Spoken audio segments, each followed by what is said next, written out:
Hello friends, this is Dr. Sangeeta from Dental Pathshala, where we help you understand and learn dentistry better and easy way.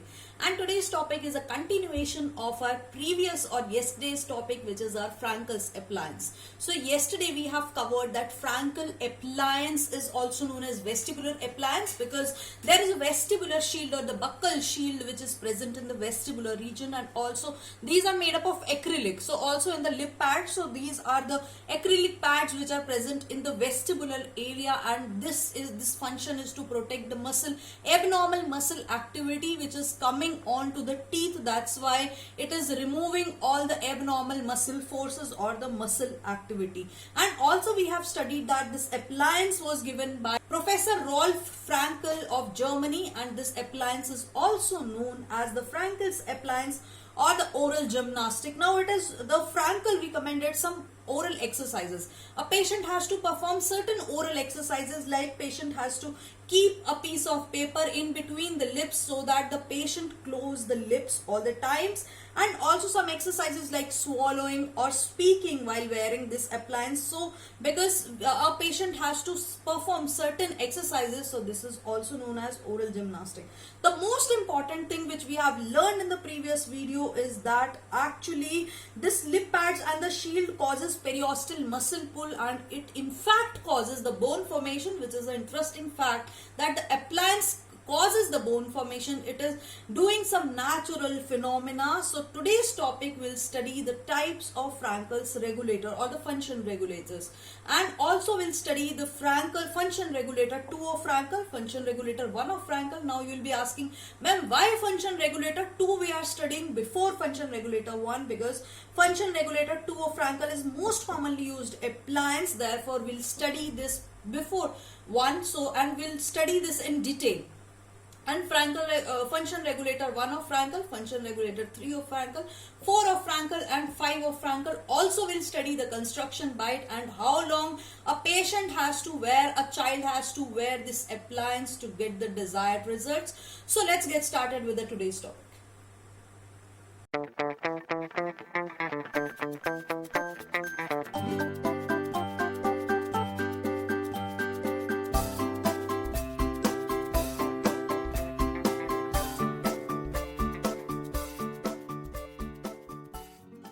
Make sure you subscribe to this channel and click on the bell icon. That way you get a notification as soon as I release a new video lecture. Now coming to the types of function regulators.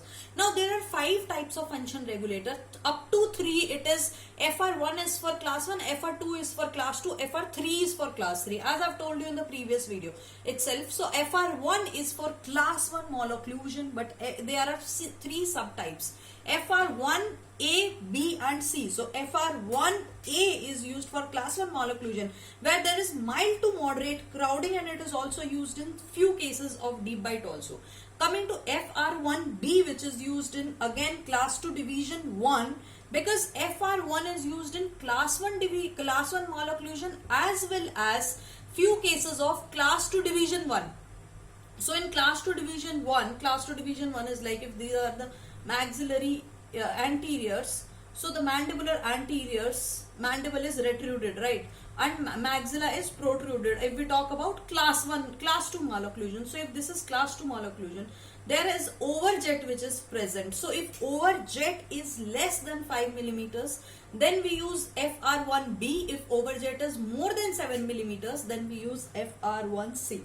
So coming to FR2, which is used for treating the class 2 division 1 and division 2, both the cases. So class 2 division 1 as well as class 2 division 2.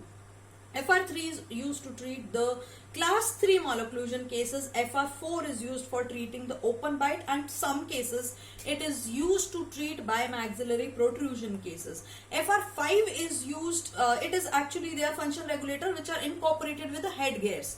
So they are also used with the head gears, and actually these are indicated the patient who is having long facial height. So the long face patients, especially having a higher mandibular plane angle and a vertical maxillary excess. So we'll talk in detail about the FR2 of the Frankel, which is the most commonly used appliance. So coming to function regulator 2 of the Frankel, which is the most important used, and this is used for treating class 2 cases. Now class 2, both the divisions, class 2 division 1 and class 2 division 2. Now there are two components of FR2. One for all the function regulators, there are two components. One is the acrylic component, one is the wire component. These components are present in all the Frankel regulator, all the function regulators. Either it is 2, 1, 3, 4, 5. So these are the acrylic part. There are three things. One is the buccal shield or the vestibular shield. Now this is present in the cheek. This is the side profile. Once you retract the shield, this is present in the whole the vestibular area, whole the cheek area, so that the muscles of cheek are not coming onto it. So it is protecting all the muscle activity which is coming from the cheeks. So that's why it is also known as we have already studied, the vestibular shield or the buccal shield. Now this starts from maxilla, ends in the mandible. So if you take a cross section of both mandible and maxilla, you will find the buccal shield which is present. So in the buccal area, you have to, in the buccal vestibular region, you have to make the buccal shield from acrylic, which is present in the both maxilla and as well as in the mandible. So if you take this section, the front view, it is present from the maxilla ends till the mandible. So this is our buccal shield or the vestibular shield. Now coming to the second acrylic component, which is the lip pads. Now lip pads or palates are present in the lip area in the labial vestibule of the mandibular if we talk about FR2, but everything is reversed for FR3. We'll study in FR3 all that. So FR2, it is present, lip pads are present in the mandibular area because it is restricting the hyperactivity of the mentalis muscle. We have already studied yesterday in the mode of action that it is restricting all the heavy muscular forces which are coming from the lower lip. So it is restricting all that. So this is the lip pads or the palates. FR2, it is present in the lower lip. So these are the lip pads which is present in the mandible. These are the lip pads, but it is not present in the maxilla. You can see that. So the third component is the lower lingual pad. As the name suggests, I have been telling you, you have to carefully analyze the name and you will get to know everything about the term. So lower lingual pad means it is present in the lower arch in the lingual area. So this is the lower lingual pad which is present in the lower arch in the lower lingual area. Coming to the wire component. Now these component, most of the component are present in the all the FR function regulators except few. We'll study that. The exceptions we'll study individually. Now coming to the wire component, is first one is the palatal bow. As the name suggests, palatal, and it's a bow. So it is present in the maxilla in the palatal region. So this is our palatal bow. As it is a bow shape, so this is a palatal bow. We'll study all these components one by one in detail. Now coming to the labial bow, is the labial, as we all know. We all are familiar with the labial bow, right? So this is the labial bow, where it is present, middle 1/3, we'll study that, all that in detail. So this is the labial bow which is present in the maxilla for FR2. You have to remember this. FR3, everything is going to reverse. FR3, the labial bow is going to present in the mandible. So for the class 2, first remember for class 2. Forget about class 3. We'll talk everything in class 3. So for FR2, the labial bow usually we make in maxilla, right? You all have made appliances in that you have made in the maxilla labial bow, right? So this labial bow is present in the maxilla and for FR2. Now coming to canine extensions, so there are some canine loops, or we can say canine guards, which are present, which extends from the buccal shield and which are present on the canine area. So these are present on the maxilla. So canine loops or canine guards, see, these are coming from the buccal shield. These are coming from the buccal shield and which are close to canines. And this is actually a continuation of this. We'll study that. Now coming to the fourth one we have is the upper lingual wire. So upper, as the name suggests, this is present in the upper area. Now upper lingual wire is, which is a wire which is present in the maxillary area but is a lingual wire. So this is our upper lingual wire, or also known as the protrusion bow. Now coming to the labial support wire. Labial support wire is this one. So these are the labial support wire which is present in the labial aspect, which supports the buccal shield and the lip pads, which is actually supporting both of these acrylic thing. Now coming to the lower lingual spring. So lower lingual spring is present in the lower mandibular and in the lingual area. So this is our lower lingual spring, which is like this. And so these are our mandibular anteriors. These are the lingual surfaces of the mandibular anterior. So if you see the lower lingual spring, it is like this, and which is coming from our lower lingual pad. This is coming from the lower lingual pad. So let's discuss this one by one. Coming to the first one we have is our lip pads, which is also known as the palates, and actually it eliminates the abnormal muscle forces which are coming from the hyperactive mentalis muscle. Also the lip pad causes periosteal pull.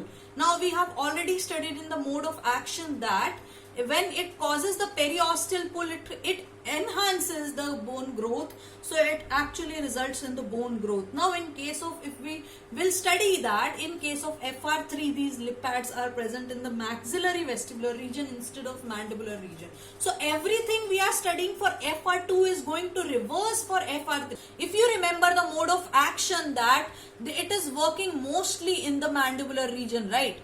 It is bringing the forward movement of the mandible, but it is not working more on the maxilla. If you remember, in activator, while if we talk about activator was bringing the distalization of the maxilla and bringing the mandible forward, but in case of Frankel appliance, it is not working much on the maxilla, while on the other hand on the mandible it is bringing the forward movement.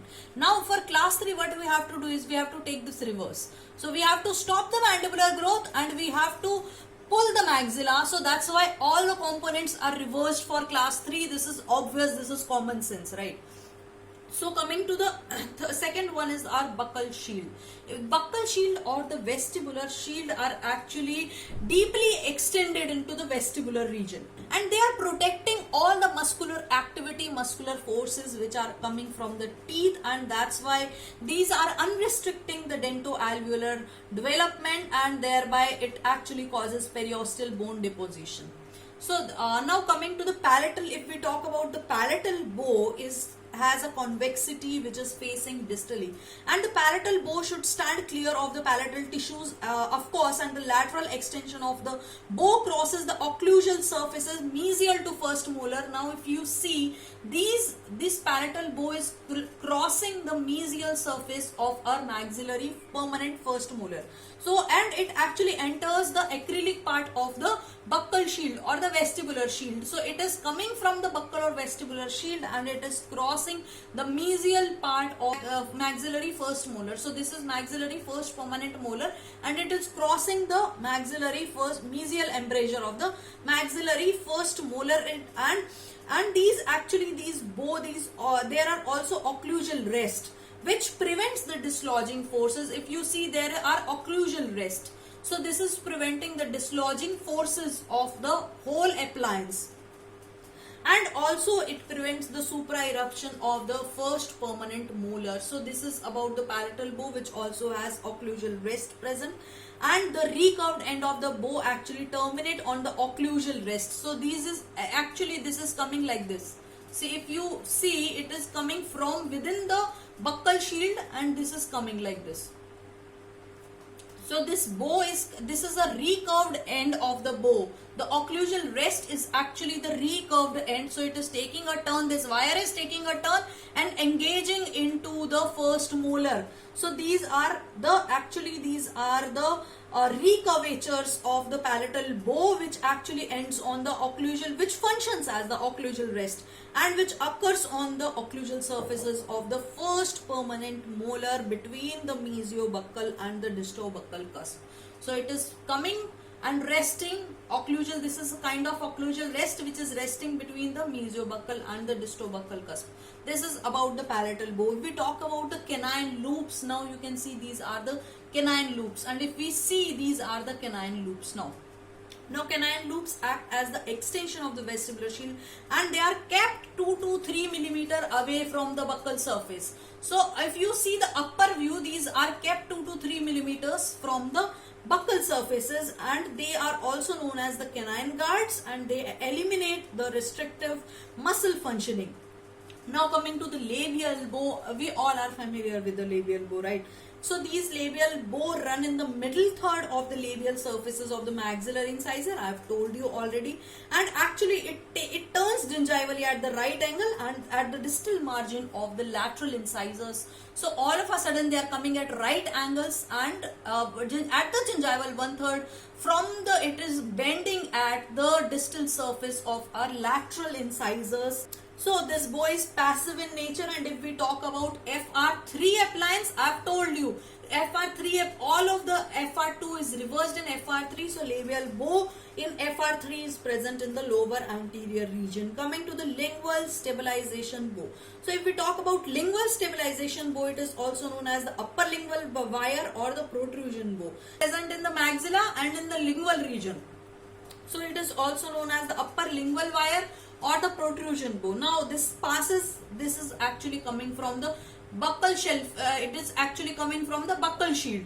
These wires originating from the buccal shield are actually passing between the upper canine and the first deciduous molar, and they curve along the lingual surfaces of the upper incisor at the level of the cingulum. So they are coming from the between the canine and first deciduous molar. These are coming from there, exactly coming from the buccal shield and taking a bend close to it, and they are actually crossing the cingulum area of the upper incisor or the lingual area of the upper incisor, and the function is to prevent the lingual tipping of the incisors during the treatment, because we want to protect the forces from everywhere. So we are actually preventing the lingual tipping. Coming to the lower lingual springs. Now these are the lower lingual spring. If you remember, I have drawn like this. So the lower lingual spring is actually the wire which is resting against the lingual surfaces of the lower anterior region. So it is present, and there are three functions to it. Basically, it is preventing the supra-eruption of the incisors. The main function is that to procline the lower incisors actively. Now if you put some forces from inside, from the lingual aspect, it is going to procline the lower anteriors, right? This is obvious, and this is an active wire. Since labial bow was passive in this case, so there was not putting pressure. So this was passive, labial bow was passive, but the lower lingual springs are active if we want to procline the teeth. And it also screens the tongue pressure from the lower incisors. Now coming to the lingual crossover wire. So these are the lingual, basically crossover wires. These are made up of 1.25 millimeter stainless steel, and actually this follows the contour of the lingual mucosa and 3 to 4 millimeter below the lingual margin, because it is not hurting the lingual margin of the lower incisors, and it is placed 1 to 2 millimeter away from the lingual surfaces, away from the mucosa, and this wire crosses the occlusal surfaces. As you can see, this wire is crossing the occlusal surfaces between the deciduous molar, and it get embedded into the buccal shield.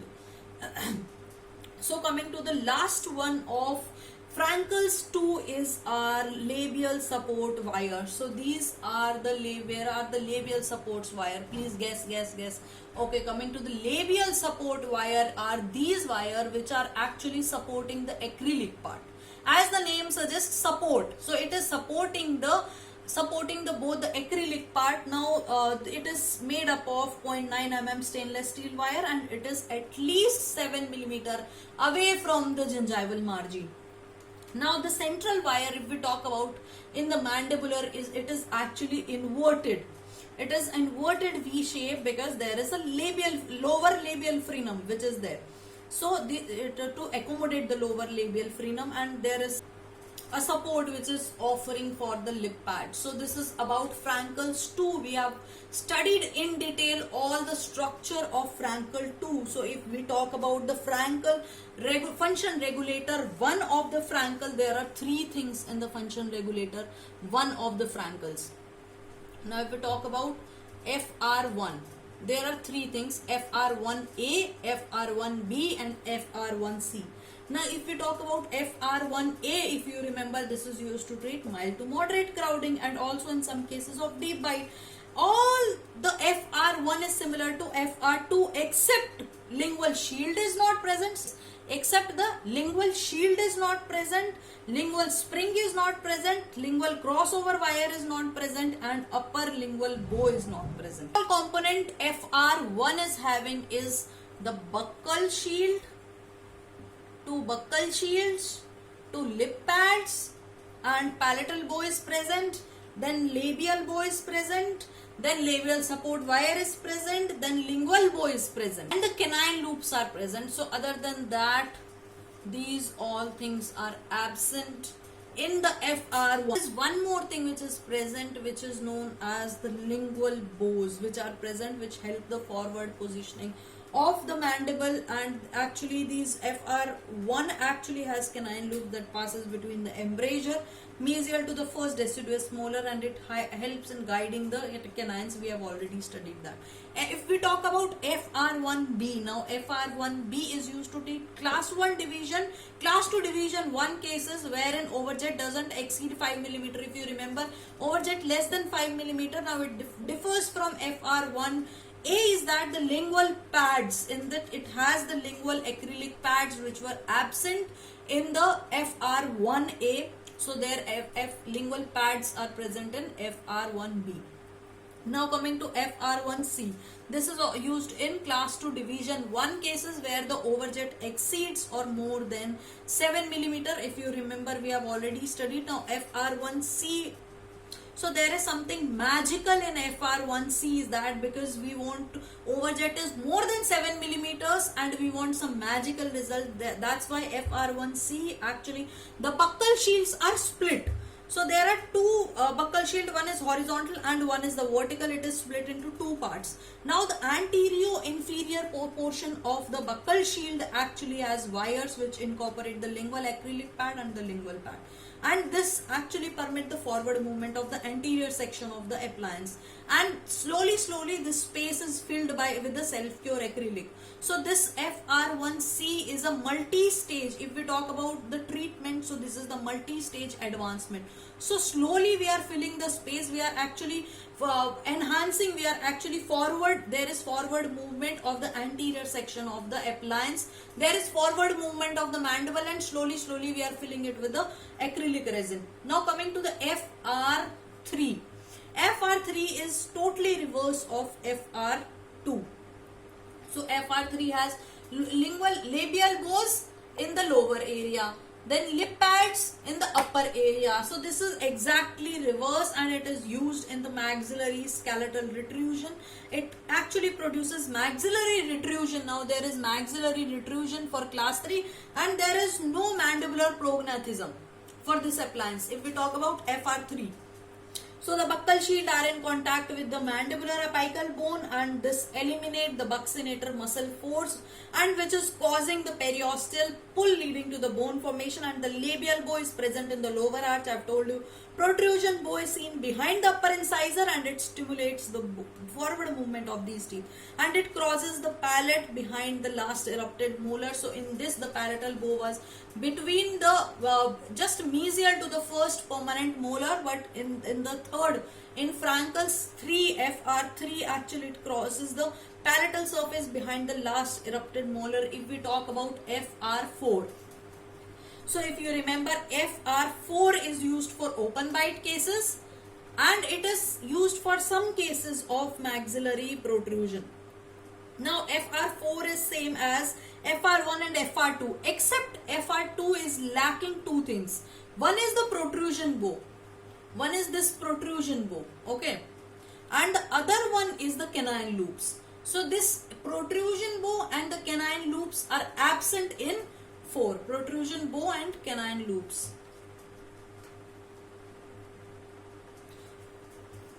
And it consists of 4 occlusal rest on the maxillary first molar and the deciduous molar, because it prevents the tipping of the appliance. And the palatal bow is like FR3, which is placed distally to the first molar. Now palatal bow, if you remember, for class 3, FR3 we palatal bow between the before the last distal to the last molar. So the palatal bow is same as FR3, and rest of the things are same as FR1 and FR2. Now coming to the FR5, please don't get confused between these. You have to first remember the FR2 basic one. Now coming to the FR5. FR5 is incorporated with the headgear and it is indicated in the patient with a long face, like with a high mandibular plane angle and the vertical maxillary axis. So it consists of the posterior acrylic bite block which actually prevent the molar eruption, and because it's due to its action of the elevator muscles. Now headgears are incorporated that actually used for extraoral traction. So this is about FR1, FR2, FR3, FR4 and FR5. If we talk about the construction bite. For minor cases, the construction bite is taken in edge-to-edge incisal relationship. Okay? And Frankels recommend that the construction bite should not move the mandibular forward more than 2.5 to 3 millimeter. तो अगर हम construction bite बना रहे हैं तो 2.5 से 3 millimeter तक ही हम mandible को आगे खींच सकते हैं, उससे ज्यादा नहीं खींच सकते हैं. So वैसे तो edge to edge लेते हैं. So it is taken in the edge to edge incisor relationship, but it should not actually the construction bite should not move the mandible forward not more than 2.5 to 3 millimeters.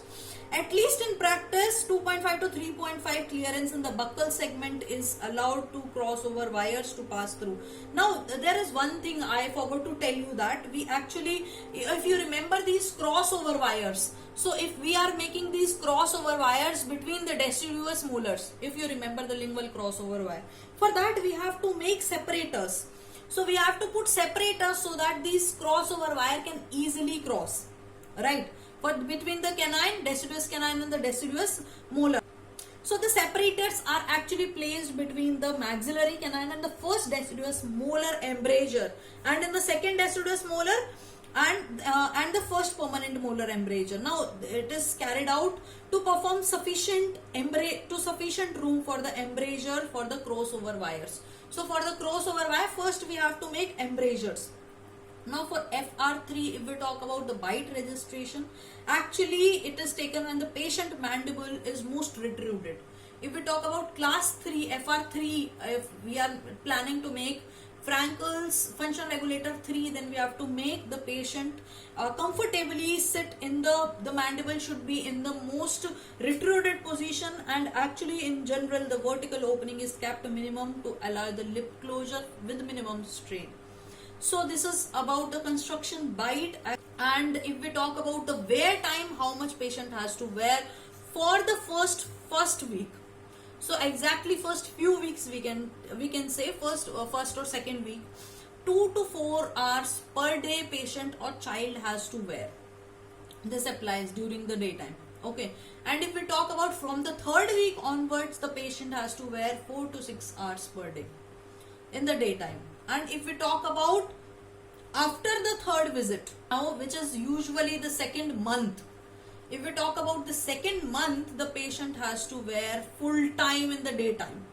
And because this is also known as gymnastic appliance, I've told you, so patient has to perform some oral exercises like holding the piece of paper between the lips, and also while wearing the appliance patient should talk, read, and actually there are some exercises which should be performed tightly grasping the appliance in the vestibular area. So this is about Frankel's appliance. We have studied in detail about the Frankel's 2 appliance. So if you have any questions, you can leave it in the comment below. And if you feel that I have made you understand the Frankel's appliance and you have learned something new today, then go ahead and hit the comment box and the like button, because this helped me to help you skyrocket your career during your exams and while you stay at home in lockdown with your family.